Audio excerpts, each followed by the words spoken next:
The oncologist's words were still echoing in my head when Mom checked her phone for the third time in 5 minutes.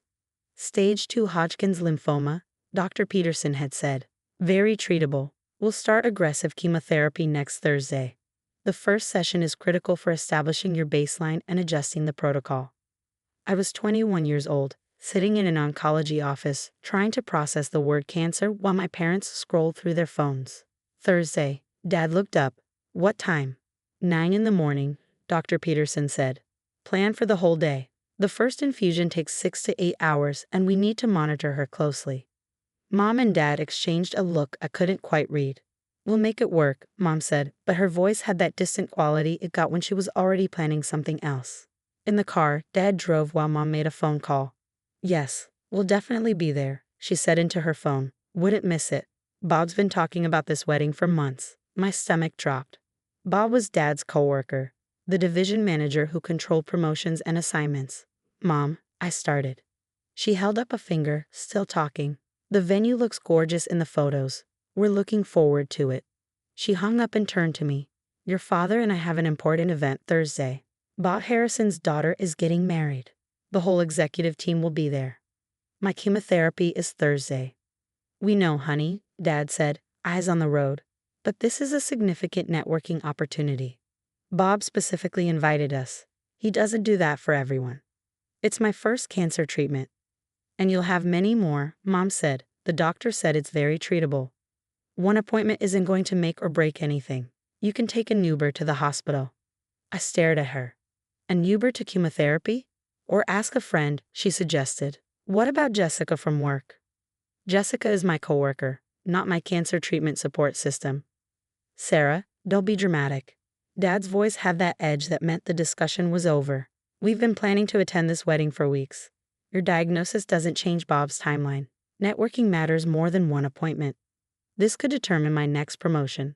I looked out the window and said nothing. What was there to say? My parents had just told me that a coworker's wedding outranked my cancer treatment.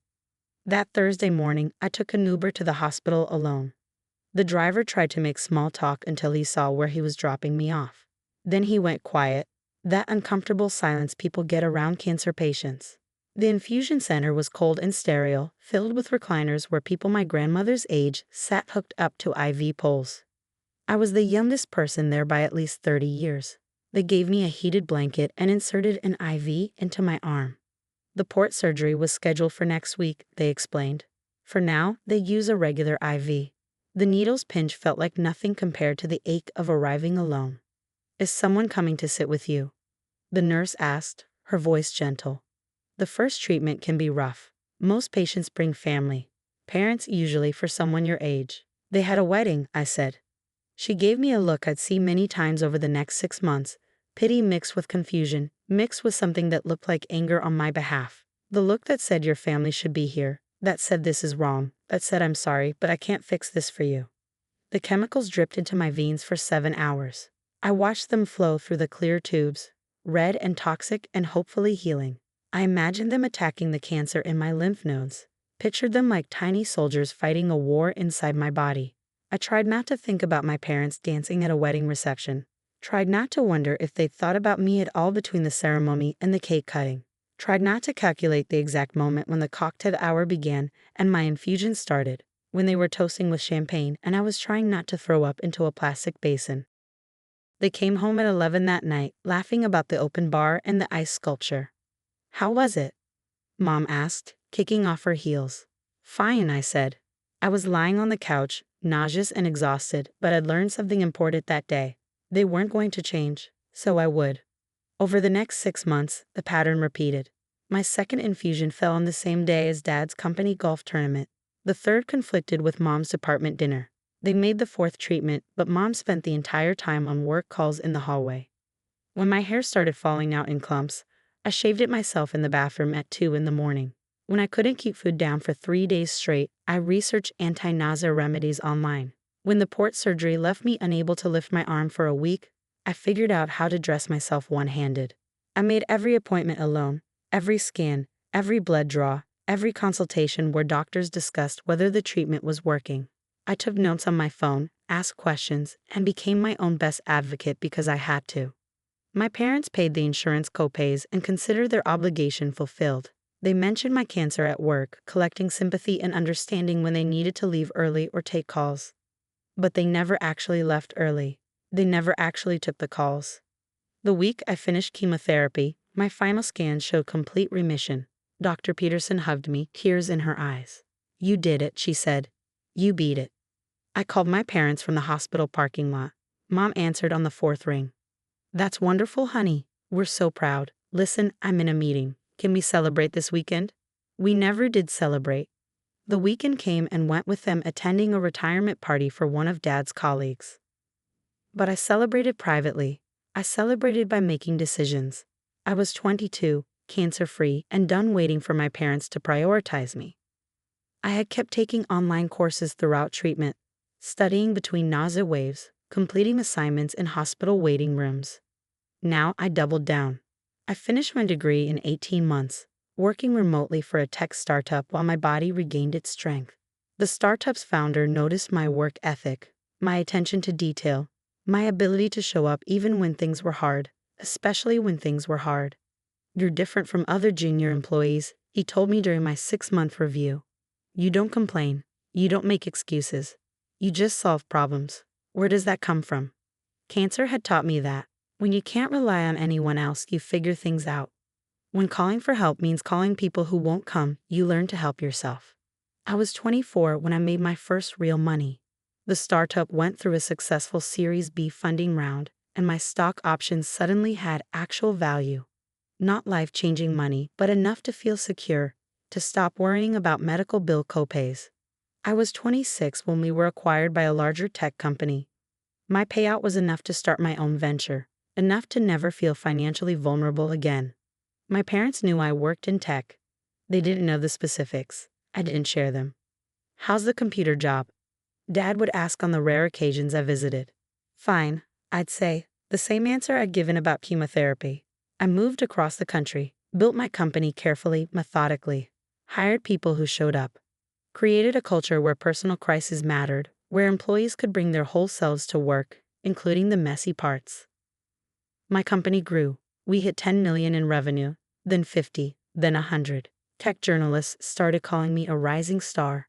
Forbes mentioned me in an article about founders under 35. I was 31 when my mother called. "Sarah, honey, it's been so long."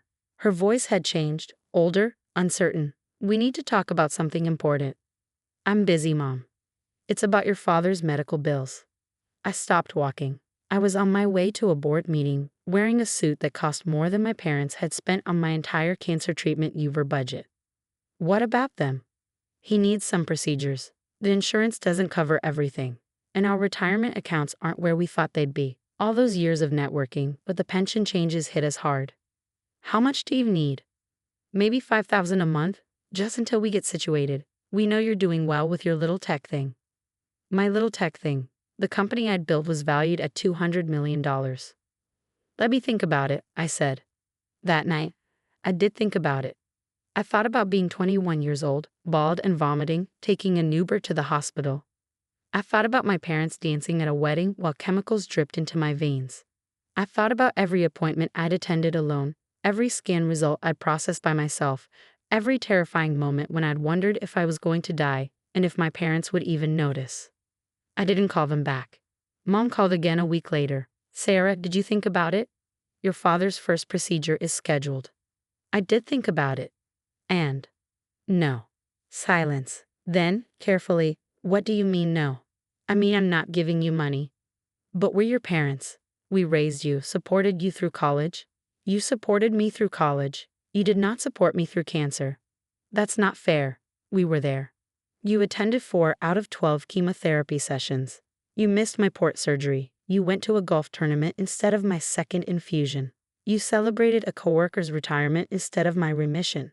We had obligations. So do I. And my obligation isn't to fund the retirement of people who told me networking mattered more than my cancer treatment." "Sarah, that's not what that's exactly what you said." Dad said those exact words.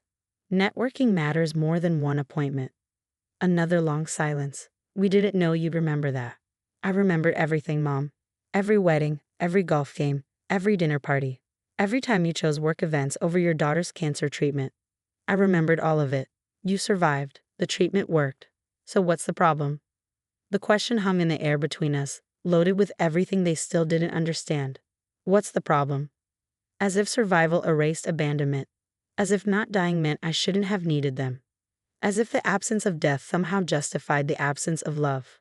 The problem, I said slowly, each word deliberate, is that you think I should be grateful I didn't die alone, when the real question is why I had to face dying alone in the first place.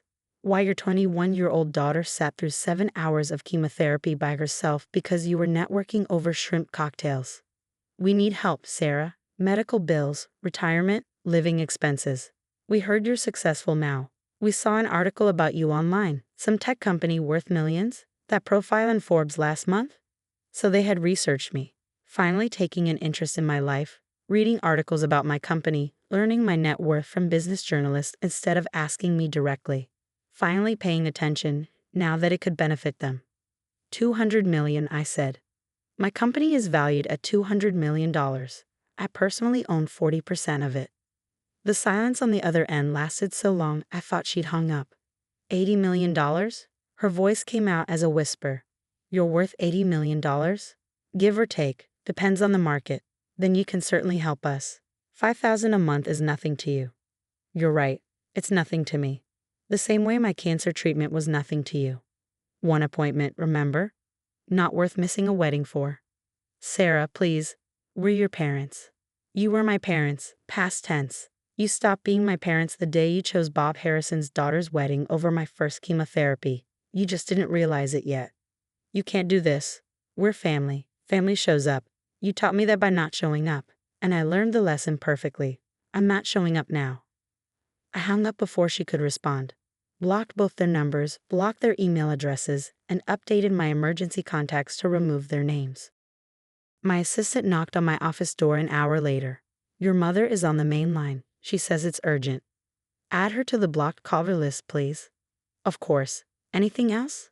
Yes. Make sure our employee benefits package includes comprehensive cancer treatment support, full coverage, transportation services, and mandatory paid time off for family members attending appointments. She nodded, making notes.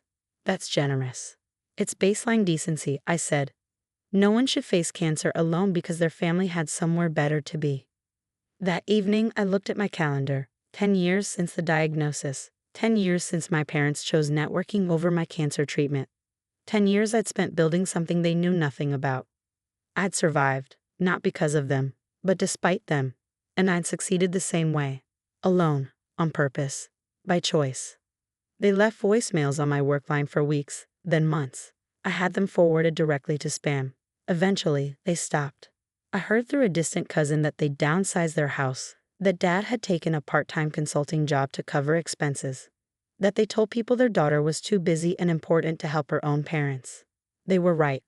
I was too busy building a company that treated employees like humans, too busy creating a workplace where people could bring their parents to chemotherapy without fear, too busy making sure no one who worked for me ever had to choose between family and networking. My parents had made their choice 10 years ago at a coworker's wedding. They chose networking. They chose advancement. They chose everything except me. Now I was choosing too. I chose success. I chose a life they weren't part of. I chose to be exactly what they taught me to be, someone who prioritized business over family. They just never expected to be on the receiving end of their own lesson. 10 years after they skipped my cancer treatment, I left them behind, not with anger, not with regret, just with the same casual prioritization they'd shown me. After all, they taught me well. Some things matter more than family obligations, like showing up for yourself when no one else will.